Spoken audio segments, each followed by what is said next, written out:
지난 시간에 우리가 공항 호텔에 대해서 했습니다. 요 이야기죠. 그래서 공항 호텔이 여가 고객에서 비즈니스 고객으로 바뀌고 있다. 고객을 위한 호텔로 바뀌고 있다. 이그제큐티브 라운지. 그래서 이렇게 하룻밤 또는 경유하는 사람을 위해서 우리 인천공항에도 이렇게 트랜짓 호텔이어서 경유 호텔, 경유자를 위한 호텔이 이렇게 큰 호텔은 아니고죠. 잠깐 이렇게 잠을 잘 수 있는 시설이 되어 있습니다. 그래서 이게 비즈니스 공연을 위해서 미팅 공간이 있는데 여기 보면 클레리온 에어포트 호텔 앤 컨퍼런스 센터. 컨퍼런스는 소규모 회의라고 그랬죠. 컨벤션은 대규모고 그래서 소규모로 이렇게 회의를 할 수 있는 그런 회의 시설을 가지고 있다. 어디에? 에어포트 호텔에서. 자, 그러면 왜 이렇게 에어포트 호텔에 이런 회의가 필요하냐? 요즘은 이제 글로벌 기업들이 많이 있지 않습니까? 그렇죠? 글로벌 기업들이 예를 들어서 이런 유럽에 이렇게 각 지역에 퍼져 있잖아요. 그죠? 그러면 이 각 지역에 있는 사람들이 이렇게 좀 교통이 편리한 예를 들어서 뭐 암스테르담이라든지 암스테르담이라든지 파리 뭐 그렇죠? 여기에 우리가 모이자. 그렇죠? 여기에 예를 들어서 유럽 지역에 어떤 간부 회의를 개최한다. 그러면 이제 전 지역에서 여기 오겠죠. 그럼 여기에서 회의를 하고 다시 또 흩어지면 좋잖아요. 그죠? 그래야 각자 위치로 돌아갈 수 있으니까 각 지역으로 그죠? 각 지역으로 돌아갈 수 있다. 그래서 이런 항공교통이 편리한 허브 공항 같은데 이런 데를 이제 집합을 해서 떠나기 때문에 이 사람들 와서 이제 회의를 해야 되잖아요. 그래서 그 회의 시설을 갖추는 것이 좋다. 어떤 그런 허브 공항이라든지 왕래가 많은 공항에는 그렇게 하겠죠. 그래서 예를 들면 쉐라톤 호텔 프랑크푸르트, 독일에 있는 프랑크푸르트 호텔 크겠죠. 공항이. 그래서 거기에 공항 호텔이 있고 여기도 똑같이 컨퍼런스 센터를 만들어 놨습니다. 그래서 쉐라톤 체인 호텔이잖아요. 여기서 숙박도 하면서 회의 시설에서 회의를 하고 다시 또 각자 자기 브랜치, 자기 이제 지점으로 돌아갈 수 있도록 이렇게 이제 만드는 거죠. 그래서 이런 공항에는 호텔 시설과 회의 시설을 동시에 갖추고 있다. 소규모 회의 시설들. 자, 공항이 이제 마지막이죠. 여기까지는 그죠? 여기까지. 자, 심각한 눈 폭풍이 오거나 이게 이제 눈 폭풍입니다. 눈이 이렇게 내리면 뭐 비행기가 뜰 수가 없죠. 미끄러지니까 위험하니까 그죠? 뜰 수가 없습니다. 올스탑이죠. 또는 항공사 조종사라든지 이런 분들이 스트라이크 파업을 한다. 여기 보면 나와 있죠. 자기들이 이런 회사 이름이죠. 온 스트라이크 파업 중 이렇게 편말을 달고 운전을 거부해버리죠. 그러면 뭡니까? 이렇게 뭐 똑같은 회사이죠. 이 눈폭풍처럼 비행기가 올스탑 되죠. 그런 경우에 필업 채운다. 공항에 있는 호텔을 즉시 그죠? 즉시 채운다. 즉시 채우기 때문에 당연히 그 공항 호텔에 있는 객실 부서에게 심각한 부담을 줄 수밖에 없다. 또는 거기 있는 식음료 부서에도 객실과 식음료 시설에도 심각한 부담을 주게 된다. 심각한 눈폭풍이나 항공사 파업은 공항 호텔을 즉시 채우며 객실 부서와 이런 식음료 부서에 심각한 부담을 준다. 그렇겠죠. 갑자기 이런 일이 일어나면 사람들이 오다 갈 데 없으니까 공항 호텔에 몰리겠죠. 몰리게 되면 비행기가 안 뜨니까 이제 공항 호텔부터 가겠죠. 몰리게 되면 당연히 이런 사람들이 혼잡해지니까 여기 일하는 직원들은 갑자기 사람들이 너무 많이 오니까 굉장히 힘들겠죠. 눈폭풍이 실제 이렇게 겨울에 유행하게 되면 캐나다는 북쪽에 있잖아요. 그래서 영하 50도까지 건접한답니다. 그러면 이런 이제 현상이 눈폭풍이 몰아치기 때문에 수백 편의 항공편이 지연 취소될 수밖에 없다. 그럼 공항이 마비가 된다. 자, 이런 폭우나 폭설, 건방 같은 거는 폭설이죠. 폭설로 인해서 이건 다 뭡니까? 천재지변이죠. 천재지변은 항공사가 컨트롤할 수가 없죠. 이건 하늘이 하는 일이니까, 그죠? 비행기가 지연 결항되었다면 소비자도 어쩔 수 없는 상황이라는 것을 이해해야 됩니다. 그러니까 소비자가 항공사에 항의를 하면 안 되죠. 이런 경우에는 항공사도 비행기를 띄우는 게 돈을 더 버는 거죠. 자기들이 천재지변 때문에 자기도 못하게 돼, 자기도 손해죠. 그런데 여행객 소비자가 그죠, 탑승객에게 항의하면 안 됩니다. 그거는 절대 있을 수가 없죠. 그런데 그게 아니고 항공사 자체 자기들이 정비 소홀로 그죠, 기체 결항이 발생해서 갑작스럽게 정비하기 때문에 비행기를 못 하겠다. 이러면 뭡니까? 이거는 이제 항공사의 책임을 물을 수가 있죠. 그래서 항공사는 왜냐하면 정상적인 정비를 자기들이 해야 되는데도 불구하고 예상치 못한 기체 발생이 발생했다는 사실을 입증해야 됩니다. 대부분은 정상적인 정비를 하면 이런 문제가 없겠죠. 그래서 이런 경우에는 우리가 소비자들은 이런 여기 있습니다. 1371 소비자 상담센터를 통해서 상담을 받을 수 있고 소비자는 피해 구제를 신청할 수 있다. 그래서 지연하는 경우, 이게 개량하는 경우, 지연 늦게 출발하는 경우, 개량은 아예 못 가는 경우죠. 손해배상 기준이 있다. 지연하는 경우에 국제선과 국내선에 따라서 요금의 30%까지. 그 다음에 개량하는 경우 대체편이 있으면 좀 적은데 대체편이 아예 없으면 전액 환불 플러스 돈을 받아야 된다. 이렇게 이제 나와 있습니다. 참고하세요. 자, 신문 기사에 우리가 앞에서 본 내용처럼 실제 아시아나 항공기가 개항을 했습니다. 그래서 12시간이 지연됐어요. 그래서 법원에서 이것도 그냥 뭐 이렇게 주는 것이 아니라 아마 또 소송을 한 것 같습니다. 소송을 해서 승객들에게 40만 원씩. 그러니까 좀 시간이 많이 걸리겠죠. 소송까지 하려면 법적으로 결과가 나올 때까지는 또 상당한 시간이 필요하니까. 이 내용을 보니까 항공편 개량으로 베트남에서 12시간 동안 발이 묶였답니다. 그래서 승객들에게 40만 원씩 배상하라는 법원의 판단, 그죠? 그러니까 결국 소송을 했다는 이야기죠. 법조계에 따르면 부장판사는 승객 70명이 아마 소송이, 이것도 소송에 내가 참여 안 하면 못 받는 거죠. 왜냐면 나는 뭐 안 받겠다고 생각한 거니까, 그죠? 70여 명이 아시아나 항공을 상대로 제기한 손해배상 청구 소송에서 원고들에게 각 40만 원씩 지급해라 라면 원고 일부 승소입니다. 아마 더 많은 돈을 요구한 모양입니다. 그죠? 이것도 모르겠어요. 변호사를 통해서 만약 했다면 사실 뭐 남는 것도 없겠죠. 더 많은 돈이 드니까. 내용은 보니까 2018년 7월 15일 베트남 하노이 국제공항에서 출발해서 인천에 도착하는 항공편을 얘기했습니다. 그런데 항공기 결함으로 결항하게 되었다. 그래서 대체 항공편을 마련해야 되겠죠. 왜냐하면 바로 뜰 수가 없으니까. 그래서 12시간 있다가 이제 다른 항공편을 이용해서 그 다음날 6시 반쯤 이제 인천공항에 도착했습니다.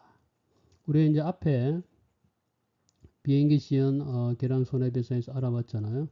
여기 보면 우리가 국제선이잖아요. 이거는 국제선이고 개량을 했잖아요. 그죠? 여기 개량이라고 나와 있으니까 그죠?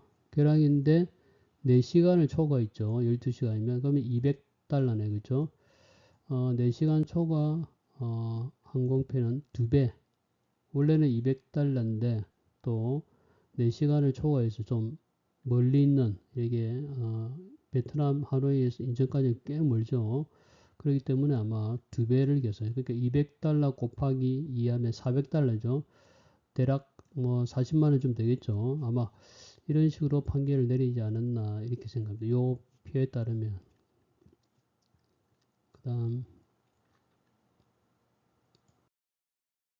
자 이렇게 법원을 통해서 소송을 통해서 받는 경우도 있지만 사실 이거 법적으로 한다는 것은 쉬운 일이 아니잖아요.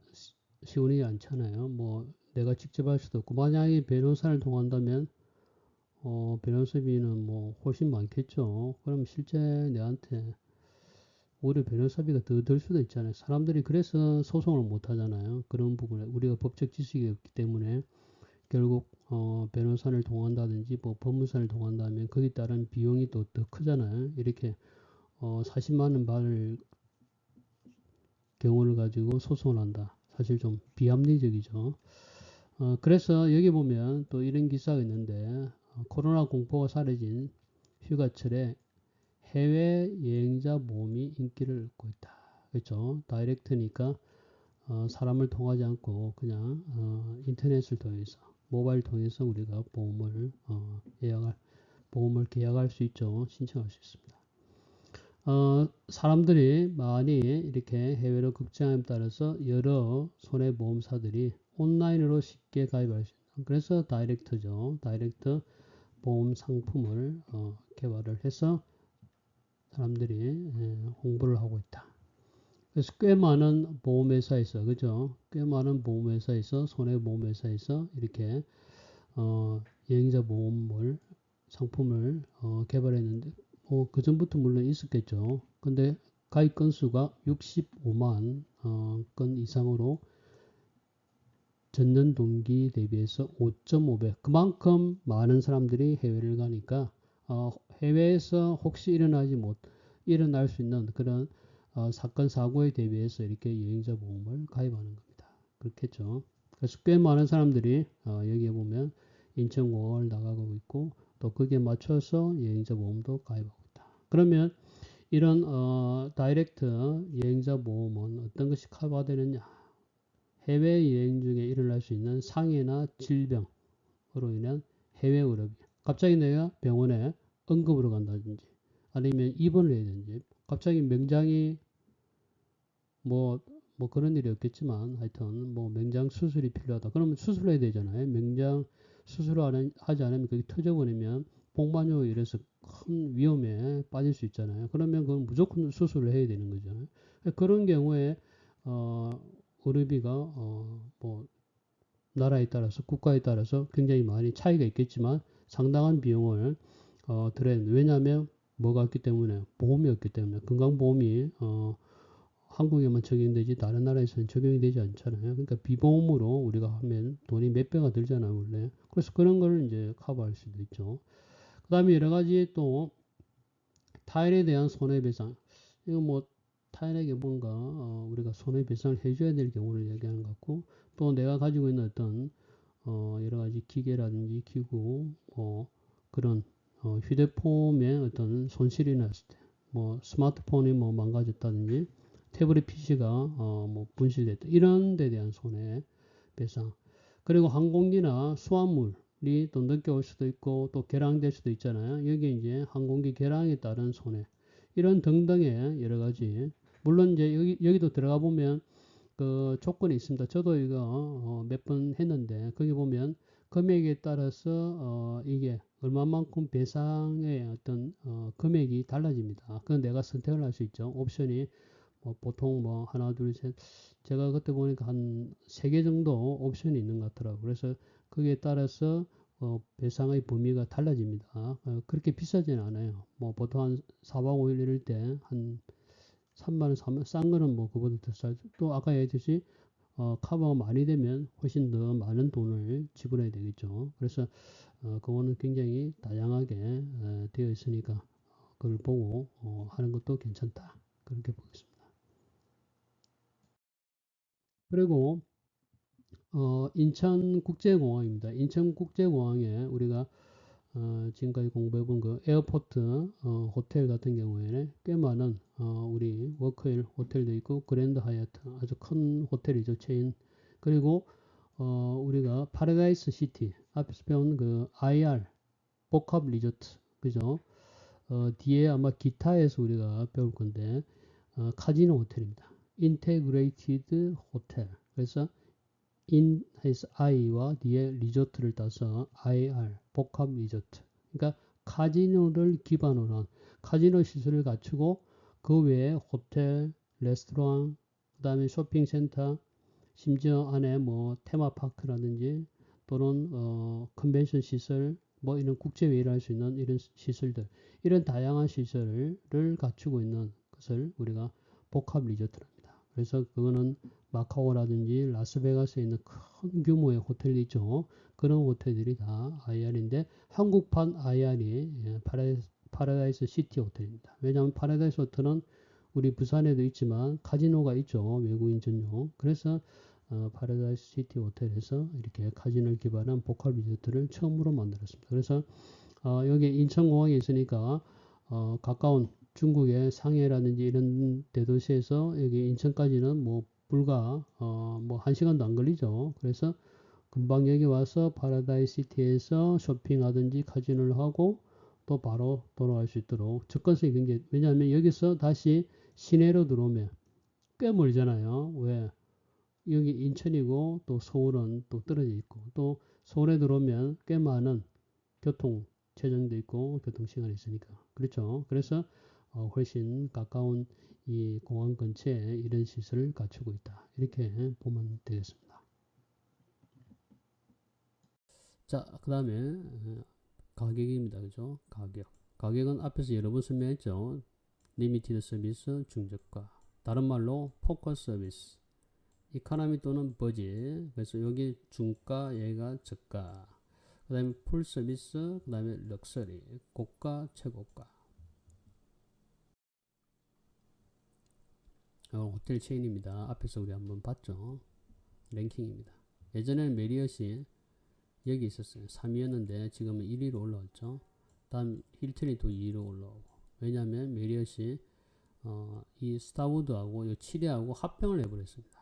합병을 하면서 갑자기 훅 커져버렸죠. 3,600개, 그 다음에 1,100개, 객실만 해도 63만 개, 32만 개, 이걸 합치니까 갑자기 뭐 100만 개 이상의 객실이 되어버렸죠. 그래서 1위로 단숨에 올라오게 되었습니다. 자, 이런 메리엇, 힐튼, 아까 금방 얘기했던 인터컨티넨탈, 이런 기업들의 자기들이 브랜드를 개발할 때 이렇게 나눕니다. 럭셔리, 폴 서비스, 또는 포커스 서비스, 또는 리미티드 서비스는 이렇게 이름을 부르죠. 그래서 이런 힐튼에서는 이렇게 럭셔리, 그 다음에 이 왈도프 아스토리아, 세계적인 이제 세계에서 가장 이름난 럭셔리 호텔 가운데 하나입니다. 우리 힐튼, 우리 부산에 기장에 힐튼 호텔이 있죠. 그렇죠. 그 다음에 햄튼에, 이거는 우리나라에 아직 안 들어온 것 같은데, 하여튼 요거는 중저가, 요거는 고가, 요거는 최고가, 그죠. 이렇게 분류를 할 수 있습니다. 그래서 각각 거기에 맞춰서 가격대에 맞춰서 브랜드를 이렇게 하나, 둘, 셋, 넷, 다섯, 여섯, 일곱 개 이렇게 개발을 하고 있습니다. 여러분 강의 노트에도 있죠. 이것도 강의 노트 있죠.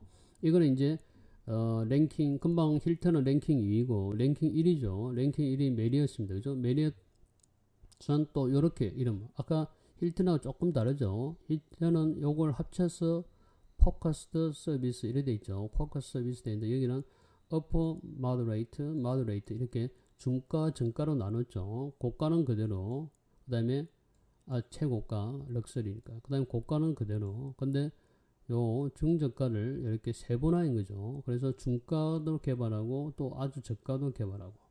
그래서 고가도 이렇게 호텔이 많죠. 브랜드가 럭셔리도 많고 세계 1위답게 브랜드가 뭐 엄청 몇 개면 그죠. 엄청 많습니다. 수십 개죠. 이렇게 이 다 가지고 있다. 그런데 어떻게 한다? 이런 가격대에 맞춰서 브랜드를 개발을 하고 있다. 중가는 중가, 저가는 저가대로. 자, 그 다음에 이것도 탑 5 정도 들어가죠. 이 아코르 그룹. 우리나라에 특히 많이 와 있습니다. 우리나라에.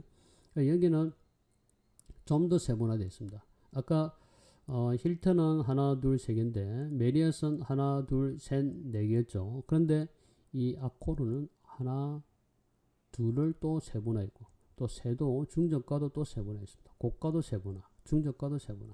그리고 그 각각에 대해서 뭡니까? 브랜드를 개발했어요. 그러니까 아주 세분화 시켰죠. 아주 세분화 시켰습니다.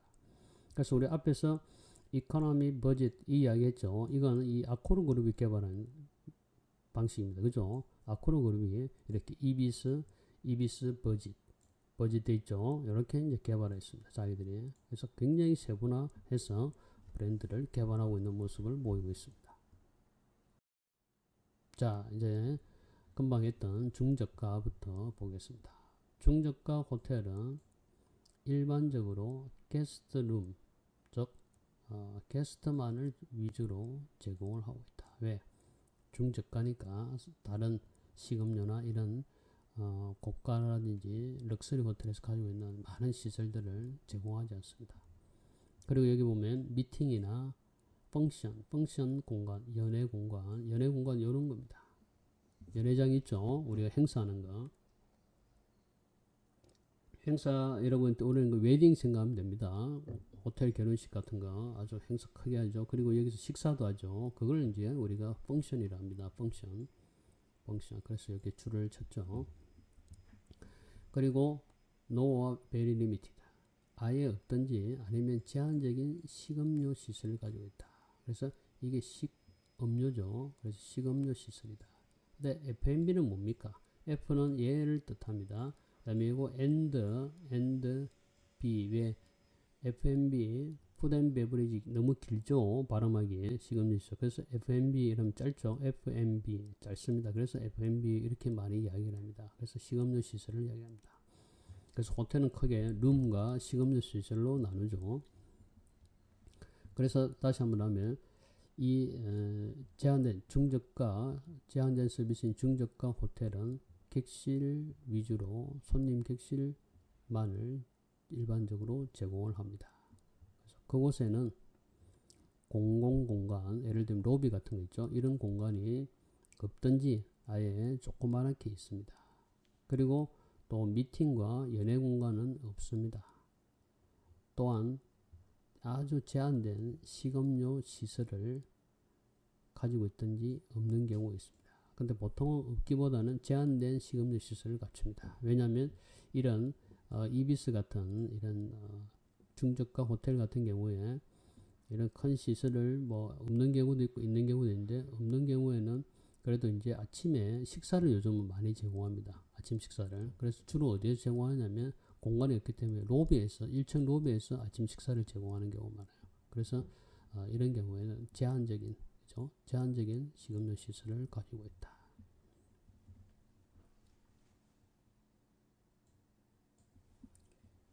이러한 종류의 호텔의 객실료는 아주 저렴하다. 당연하겠죠. 중저가 호텔이니까 가장 호텔 객실료가 가장 낮습니다. 그리고 여기에 평균 크기는 얼마냐면 객실이 한 119개 정도 객실을 가지고 있습니다. 119개 정도의 객실을 가지고 있다. 한 요 정도 규모 되겠죠. 그럼 여기에는 어떤 손님들이 주로 많습니까? 이렇게 보니까 이비스 버짓 우리 해운대에 있는 것 겁니다. 여가 여행객들이 많이 차지합니다. 마켓 믹스 고객 구성의 대다수를 차지하고 있는데 한 50.8%를 갖다가 차지합니다. 이런 중저가 호텔에서는 여가 여행객들이 이런 중저가 이러한 종류의 호텔의 마케팅 믹스 고객 구성의 한 50%를 차지하고 있다. 50.8%. 그 다음으로 비즈니스 여행객이 44%.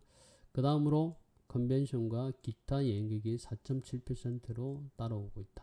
이렇게 됩니다. 제일 많은 사람이 여가 50.8%, 비즈니스 여행객이 44%, 컨벤션과 기타가 4.7%다.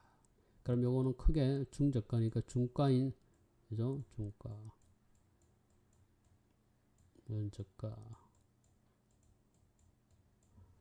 중가인 이코노미 호텔은 코트야드 우리나라에 들어와 있습니다. 햄튼이는 아마 없을 거예요. 이비스 들어와 있죠. 이런 호텔들이 있다. 그 다음에 이보다 더 작은 저가 호텔은 버짓 호텔이라는데 버짓 호텔 체인으로는 이비스 버짓 이비스에다가 버짓이 붙었습니다. 여기는 이비스만 있으면 이코노미 호텔은 중가인데 이비스 버짓 붙어서 저가가 됩니다. 페어필드 인 여기 인 이런 소리죠. 여인숙 같은. 그래서 이런 호텔들이 다 체인입니다. 체인 호텔입니다. 금방 제가 이야기했죠. 이비스 호텔, 이비스 버짓. 여기에 이코노미와 버짓을 대표하는 호텔 브랜드입니다. 우리나라에도 많이 들어와 있습니다. 우리나라에도. 풀만 호텔 창원에 있습니다. 풀만 호텔. 노보텔 전에 우리 부산 해운대에 있었죠. 지금은 이제 문을 닫고 다른 호텔로 지금 바뀌고 있습니다. 그래서 여기에 이비스 버짓 부산 해운대 개관, 아까 그 모습 봤죠? 이비스 부산에 들어왔습니다. 부산에 이렇게 이비스 호텔 어디 있냐면 부산 진역이 있는데 있습니다. 그 다음에 이비스 버짓, 이거는 이비스 호텔이고 이비스 버짓은 해운대에 있습니다. 그 다음에 노보텔, 아까 이야기했죠. 노보텔 이게 지금 새로 안에 인테리어 공사 새로 하면서 다른 호텔로 바뀝니다. 더 좋은 호텔로 아마 바뀔 것 같아요. 대대적인 공사를 지금 하고 있죠. 예전에는 이제 이 아코르 그룹에 돼 있었는데 이제 아마 빠질 겁니다. 신세계에서 인수했다는 이야기가 있습니다. 다음은 이제 고가, 앞에 있는 거는 중저가, 이번에는 고가 호텔입니다. 고가 호텔은 당연히 풀 서비스죠. 아까는 리미티드, 제한된 서비스인데 이번에는 모든 서비스를 다 하는 거죠. 그래서 다양한 시설과 어메니티, 편의용품을 제공하고 있다. 편의용품은 좀 이따가 제가 사진으로 보여드리겠습니다.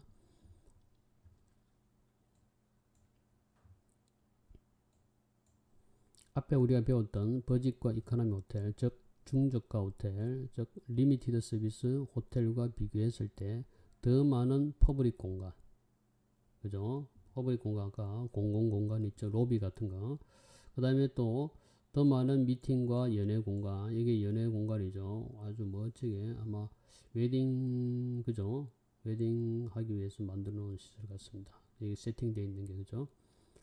그래서 적어도 하나의 F&B, 앞에서 이야기했죠. 푸드 앤 베버리지 F&B 식음료 시설을 가지고 있으면서 이렇게 연애 공간도 있고, 이런 연애 공간 또는 로비 공간도 더 넓은 그런 로비 공간도 그곳에 있다. 뭐에 비해서? 중저가 호텔에 비해서 더 넓은 퍼블릭 공간, 그죠? 공공 공간, 그리고 미팅 또는 연애 공간, 적어도 식음료 시설을 하나 이상을 갖추고 있으면서 이렇게 제공하고 있다. 이렇게 보면 되겠죠. 그래서 풀 서비스 호텔들을 우리나라에 서울에 아마 거의 다 있죠. 서울에 다 있습니다. 그 다음에 이것도 서울에, 요거는 창원에 있습니다. 그죠? 창원에 있고, 요건 서울에 다 있죠. 우리나라 진출하고 있죠. 편의용품 뭐냐면, 여러분이 호텔에 가면, 객실에 가면, 요런, 요건 다 일회용품이죠. 내가 쓰고, 뭐, 비누라든지 샴푸라든지, 그쵸? 그 다음에 이 안에 뭐, 칫솔 있는 경우도 있고, 뭐, 빗이라든지, 그럼 여러 가지 기타 이제 편의용품이 많으면 많을수록 좋은 호텔이죠. 그래서 이걸, 어메니티는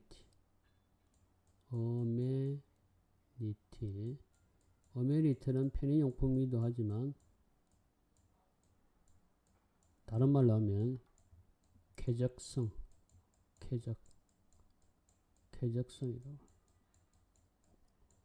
어메니티는 호텔에 쓰일 때는 편의용품이고, 우리가 환경적으로 쓸 때 우리 부경대학교 캠퍼스의 어떤 어메니티를 높여야 된다. 쾌적성을 높여야 된다. 쾌적함을. 그래서 자연, 우리 앞에 본관 앞에 보면 정원도 잘 꾸며놨잖아요. 그런 게 이제 일종의 어메니티입니다. 이렇게 지내기에 편안하고 쾌적하게, 그렇죠? 이렇게 만든 걸 어메니티랍니다. 환경적으로 이렇게 정원도 가꾸고 나무도 많이 심고 이렇게 하는 거죠.